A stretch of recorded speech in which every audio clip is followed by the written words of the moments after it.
ఇలా రా.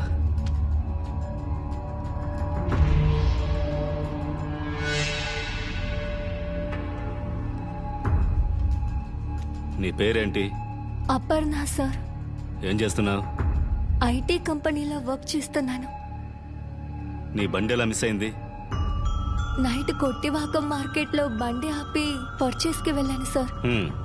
షాపింగ్ చేసి వచ్చి చూస్తే బండి లేదు సార్. పోలీస్ కంప్లైంట్ ఎందుకు ఇవ్వలేదు? అంటే అమ్మ నైట్ లేట్ అయింది, పొద్దున కంప్లైంట్ ఇచ్చుకుందామని చెప్పింది కాబట్టి వదిలేశాను.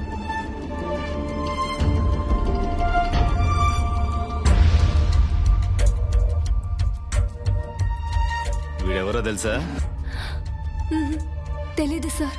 నీ బండి కొట్టేసింది వీడి ఫ్రెండే.